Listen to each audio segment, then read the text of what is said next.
जनाब Kashmir national conference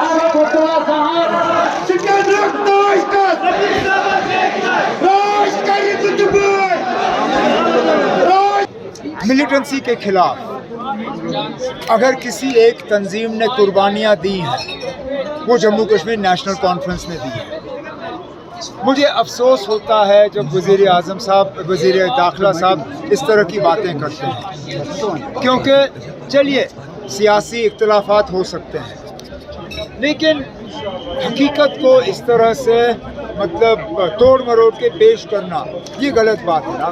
जहाँ मैं खड़ा हूँ, जिस उम्मीदवार के लिए आज मैं वोट मांग रहा हूँ, क्या उसके घर की कुर्बानियाँ मुझे वज़ीर दाखिला साहब को दोबारा याद दिलानी होंगी? जिस तरह इस घर ने मिलिटेंसी की जो है वो शिकार हुए हैं, कितने हज़ार नेशनल कॉन्फ्रेंस के हमारे वर्कर, हमारे सीनियर साथी, हमारे मिनिस्टर, MLA, MLCs कुर्बान हुए। क्या मुझे वज़ीर दाखिला साहब को ये याद दिलाना होगा?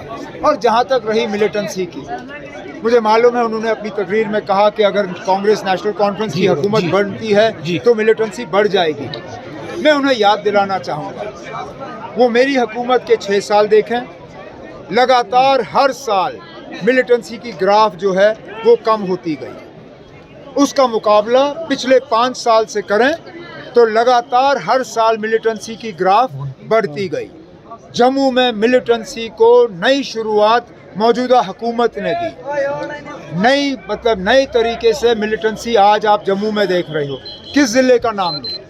कठुआ, जम्मू, सांबा, रजौरी, पुंछ, उधमपुर, रियासी, जहाँ देखो तो डोडा, जहाँ देखो तो वहाँ मिलिटेंसी का असर रसूख देखने को मिल रहा है। अगर कोई मिलिटेंसी से लड़ने में नाकामयाब रही है वो मौजूदा हुकूमत रही है, और आने वाली जो नेशनल कॉन्फ्रेंस कांग्रेस की हुकूमत होगी, हमें इस सूरत हाल को दोबारा दुरुस्त करना होगा। अगर ये हमसे छीना गया तो सुप्रीम कोर्ट के एक फैसले से, सुप्रीम कोर्ट ने के इस फैसले से इससे पहले जो 3 फैसले 370 के हक में हुए थे वो तब्दील हुए। आप कैसे मान के चल सकते हो कि इसके बाद कोई ऐसा मौका नहीं आएगा जब सुप्रीम कोर्ट अपने इस फैसले को नहीं बदलेगी? हम ये नहीं कहते हैं कि ये कल होगा या परसों होगा या इस असेंबली के दौरान होगा। हम सिर्फ ये कहते हैं ना कि हमारा फ़र्ज़ है इस मुद्दे को ज़िंदा रखना।